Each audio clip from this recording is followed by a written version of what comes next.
Welcome to the Jewelry District, a podcast by JCK, brought to you by De Beers. Today, Rob Bates and Victoria Gomelski talk to Rebecca Foerster, President and CEO North America of Hearts on Fire.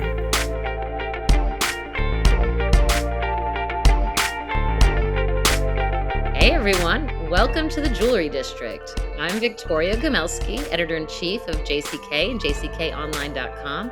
Calling in from my garage in Los Angeles, as you can see, where the magic happens. I'm with Rob Bates, contributor now to JCK Online, calling in from, I'm currently actually at the JCK World Headquarters in New York City. I have to say, I think, Vic, you have this awesome background. It's like a real writer's MSNBC kind of background with books. I'm gonna have to buy some books to put him back. I wonder if I can customize that. What are some of the books? Can you take us through some of the books back there or no? for asking. I've collected these books and schlepped them from home to home over the years. There's a lot of watch books back there. There's a lot Yeah. of fiction books. There's sections. There's sections. So Mm. it's like, and you're not seeing the books on this shelf or on that shelf, but there's lots of books here. But a lot of watch books. You can see there's a huge Patek Philippe section alone. I'm gonna try to be one of those dudes who has their own book like over their Well, I was shoulder. going to say, Rob, you have your own books. You could just do multiple copies of all three of them. All four of them. Or four. Sorry, yes, the newest Yeah. one. Sorry, I haven't read that one yet. Okay. There's a whole section. So trust me, they're down near the other jewelry fiction treatments. So And your garage is like your office, right? correct. I'm in my detached office in the San Fernando Valley of Los Angeles, and All right. Well, I'm gonna be moving around, but we'll see how it goes.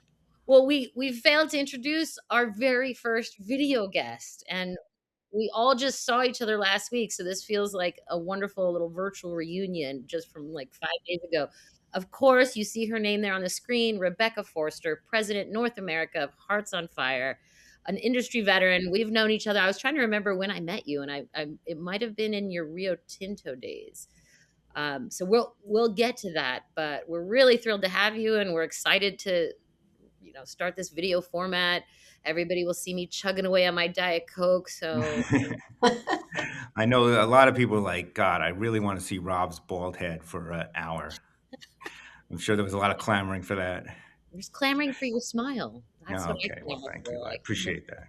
you're welcome. Thank you guys for having me on your first video podcast. Yeah. So far, we're having a lot of fun behind the scenes, and I look forward to our conversation here together. So I really appreciate it. Well, I guess we can dive in. We'll get to, because we just saw each other at all the industry events, of course, 24 Karat, the GEM Awards, and the JVC luncheon, where you were honored with the Stanley Schechter Award, which is something we'll get to, of course. But congratulations again. It was really wonderful to be back at the Rainbow Room, which I don't remember the last time I'd been there. The event usually took place. The JVC luncheon typically takes place elsewhere. So it was a really nice venue, and it was a really lovely, lovely event. Great to celebrate you and just see everybody. It was really nice, actually. So we typically dive in with a background question. So tell us a little bit about where you grew up, what you went to school in, and then what led you, I guess, first to your first major industry, and then we'll get to how you got to jewelry. Yeah, so I grew up in Jackson Heights, Queens, the borough of Queens, which is one of the 5 boroughs of New York. Born and lived there until, oh my goodness, I think when I moved to New Jersey when I first got married. So I was always there. And I went to high school at Bronx High School of Science. So I actually got in a little minivan every day to get from Queens all the way to the Bronx. But it was a great beginning, very tough school, and sort of gave me a great foundation for learning and for the future. And then I went to college in New York, downtown Manhattan at Pace University, lived in the dorm there, and was studying pre-med. So my goal was to become Wow. a doctor, and I loved all of the medical programs that were on at the time. I think that's maybe what influenced me a bit too much. James Brolin in Medical Center and Marcus Welby, MD, and all of those things. So when I graduated college, I applied to medical schools, and all of a sudden I realized maybe if I want a balanced life, that's not really what I wanted to do. And so I went on and got my master's degree in marketing and had a very, very great career in the cosmetic and fragrance industry, working for all the major companies: Revlon, Estee Lauder, Elizabeth Arden, Lancaster Group. And how long did you do that for? Okay, so Rob, you're starting to add up my years No, here. I'm not. I'm not Yeah. trying to. I was just I wondering. would say I was in that industry probably for about 15 years. And was it similar to this or different or? Very different, very, very different. Different in the sense also at that time, corporate life was different. People had a lot of money. We were celebrating luxury in a different way. And in cosmetic and fragrances, there are really very healthy margins on product. And so, whether I was in a marketing role or a leadership role, there was lots of money to spend to promote your brand, to gain recognition for your brand. And I think, even till today, probably the cosmetic industry is probably the one of the industries with the greatest and most successful marketing campaigns and initiatives, because the money was there to do that. And so, after many years of that, I was recruited into the jewelry industry by Mr. Jonathan Goldman, my first mentor in this industry, the CEO and owner of Frederick Goldman. Mhm. And I have to say, it was a big change. I think when you look from the outside and you say, wow, diamonds and jewelry, and, it's so glamorous and it's really, such luxury. But, the reality is when you work for a manufacturing company, which is in the middle of the supply chain, it's it's a different story. Um, so it took a while to get used to that, but I quickly fell in love with uh, jewelry and diamonds and the industry and the relationships and how important that was really to be able to succeed and have good collaborations. So anyway, so it took me a while to get used to it, but I realized that there were a lot of the same skill sets that could be applied, and I thought I was pretty good at what I'd been doing. So there was a real opportunity to take those skill sets and things that I knew how to do well and just kind of tweak them and apply them to, the jewelry industry. And so we created many brands together there. That was at the very beginning of branding in the jewelry industry. Many of those brands are still in the marketplace and have been with Frederick Goldman for a long, long time.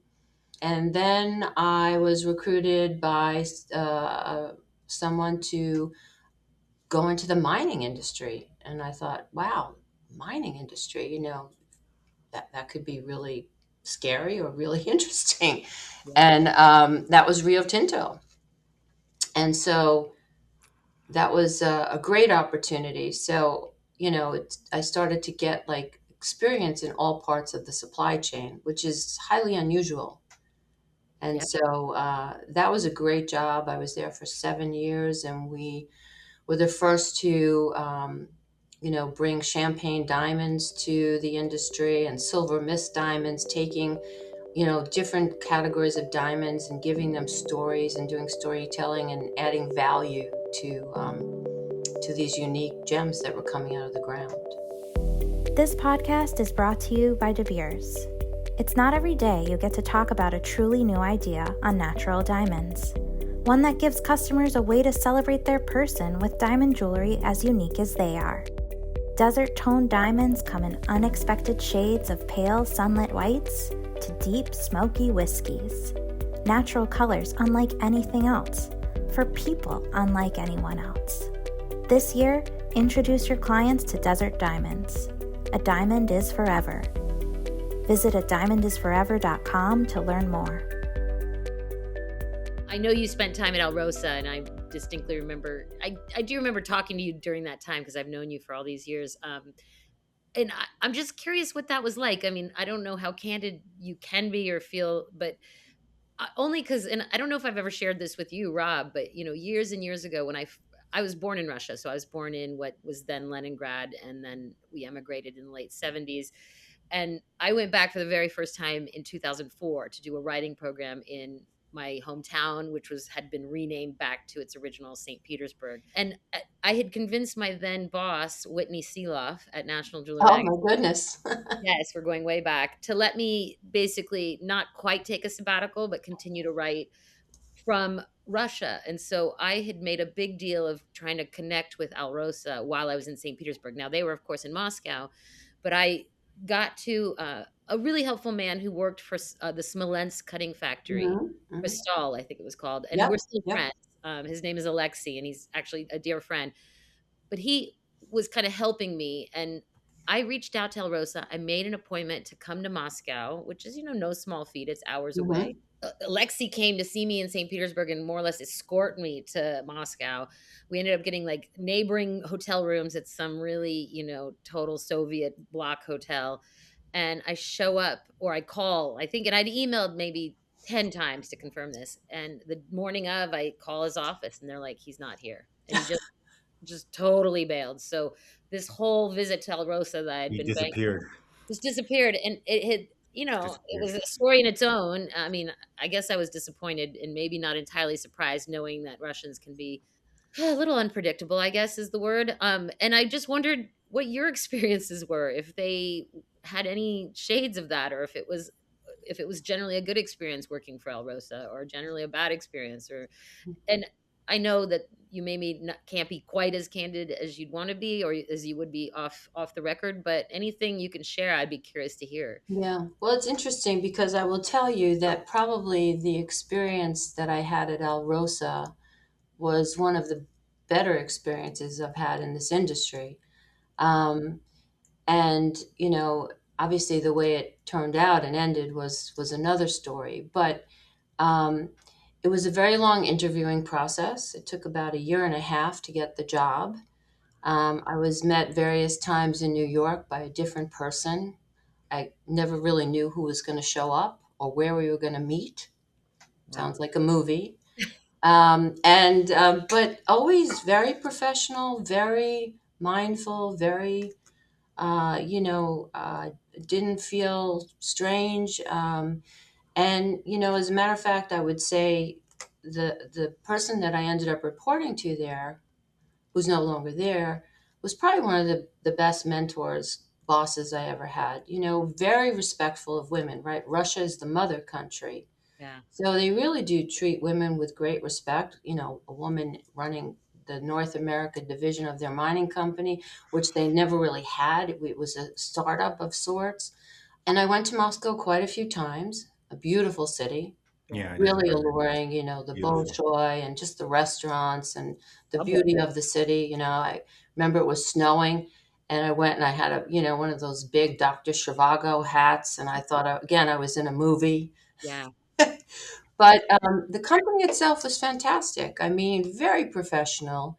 It was a mix of the old and the new, but it was very efficient. And, it was a great 3 years of my career. I learned a lot.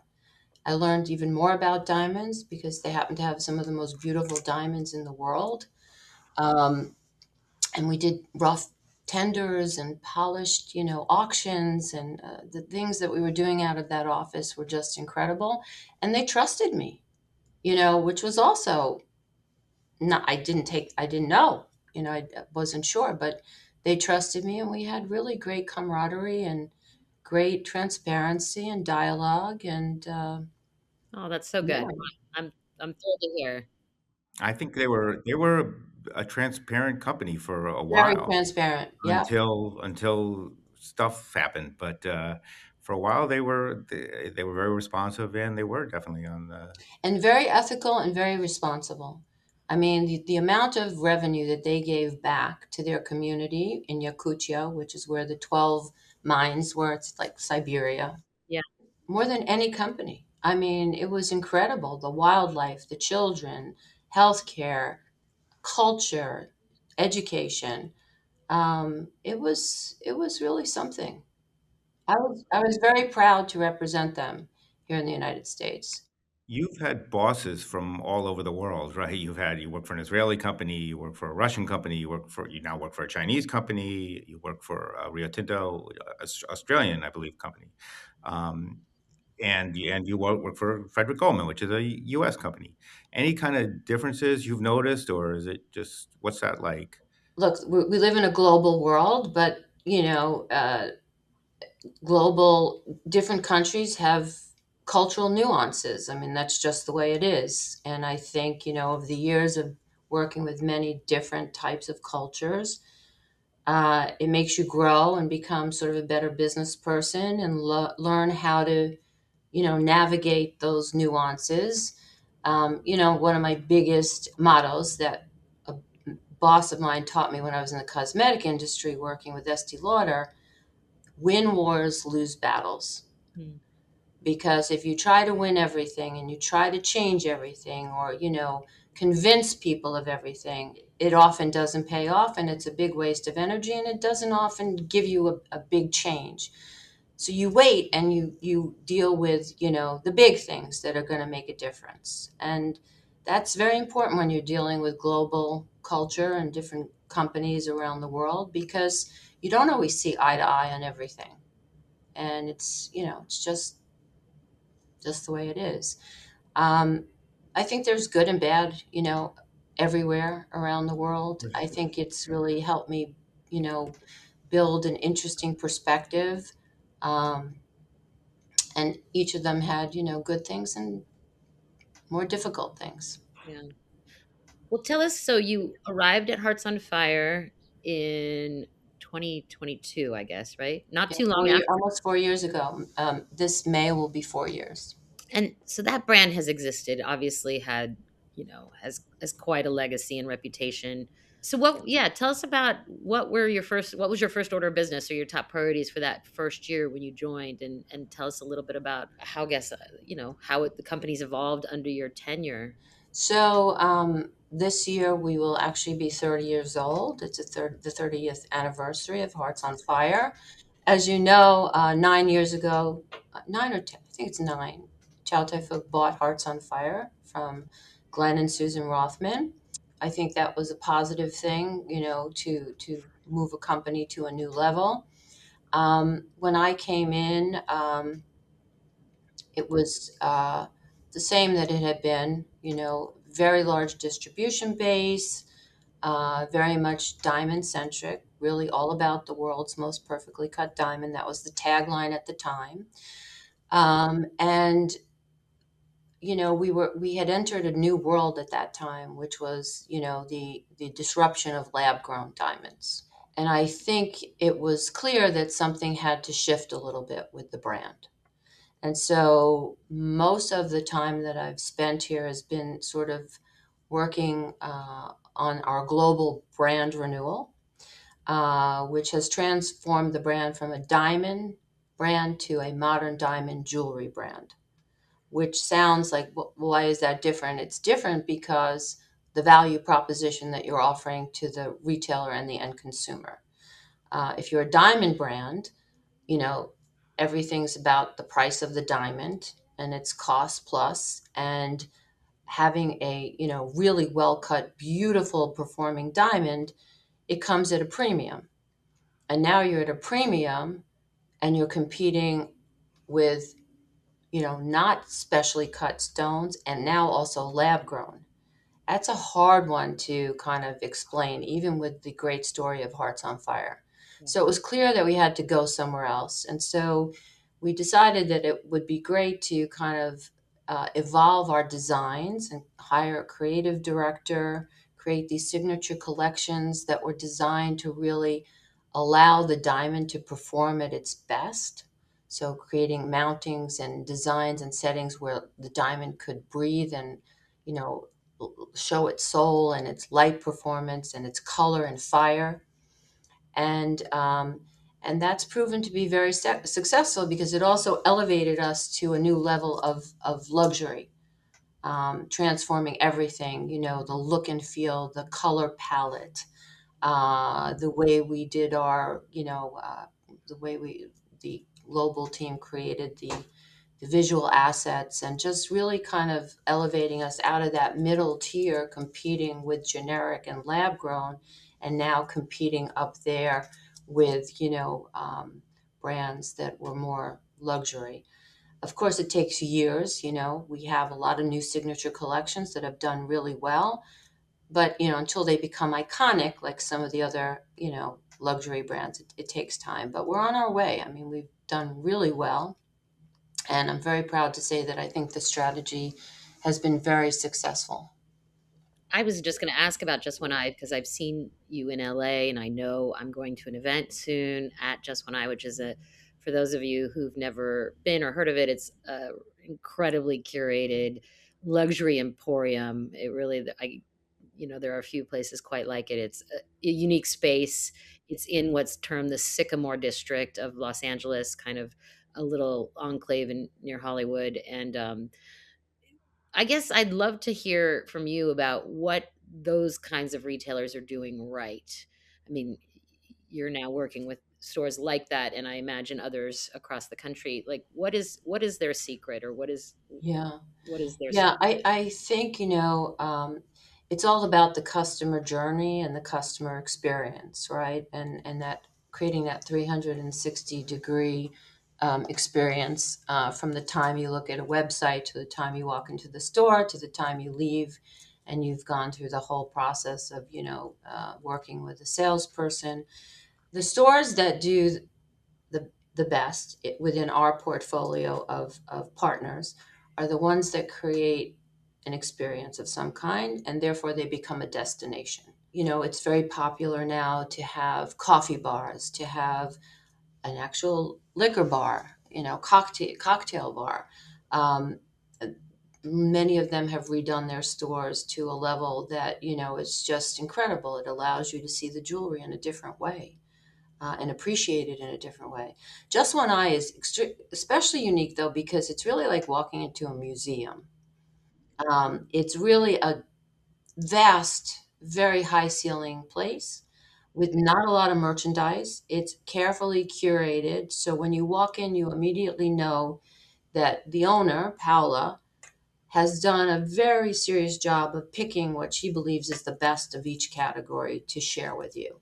So being part of a store like that is amazing for Hearts on Fire, because we're there with these, very unique designers. We were there with their Cartier collection that they had there, and we were selected. I mean, it was not just let's throw it in here and try it. And so when that happened for us, that was a huge sort of vote of confidence that what we were doing was making sense. And it's, they have art, they have incredible art, very expensive. Damien Hirst is there, and there's a new collection in there now, which is a sculptural collection. So you go in and there's always something different. She changes the store quite often, and the events that they do there are, known throughout Los Angeles. It's a big deal to get invited to one of their events. And similar stores like CD Peacock and um, Thomas Markle and some of those have done similar things, but more jewelry focused. So, in terms of one more lab question, unless Rob has another one, what role do you see lab playing in the industry overall? I mean, what role do you think it deserves? Is it really inexpensive fashion? Look, lab grown is here to stay, and consumers are demanding it. The consumer demand is there. I don't negative sell it. It has a place. I think, we just have to take a hard look and really come together as an industry and be very clear in our messaging, consistent messaging to the consumer so they understand what exactly they're buying. And why is a lab grown different than a natural? Why is the pricing different? Um, and, and at the end of the day, they're going to make the decision, but I at least want to make sure that they make the decision based on the right information. Martin Rappaport said something interesting in a conference at Vincenzo Oro. He said, natural diamonds should go where the money is. And I think that's true. And that's why part of this elevation strategy of Hearts on Fire was really spot on, because the people that, appreciate natural diamonds have the money to spend on it. And they're buying more and more. I mean, our average sale price almost doubled since we've taken on this strategy. So I think there's a place for it in that, upper part of the market. And I think lab grown has its place where it is. And it happens in every industry. It's our job to sort of figure it out and shift. And I don't think we can live in a world anymore where there isn't long-term thinking, strategy, being able to shift and pivot. But listen, there's always going to be a consumer for natural diamonds. The market share might be different or smaller, but we have to really capitalize on that. Let's talk about women in the industry. You were just honored with the Stanley Schechter Award, which is incredible. Not entirely to do with women, but so many of the people who we see honored in the business, because they're the executives, are and continue to be men. What is it like? I guess, was it difficult rising through the ranks of this business? Did you find, and what is it that this industry can do more to welcome women into top leadership roles? Let's say I was very fortunate. I had a lot of opportunities. I always seemed to be in the right place at the right time. But I don't know. I see more and more women, rising to the top and having big roles. They may not be C-suite roles, but they're, head of merchandising, head of marketing. I think it's all how you show up, honestly. Sure, there's going to be, roadblocks and things like that. That's the world we live in, unfortunately.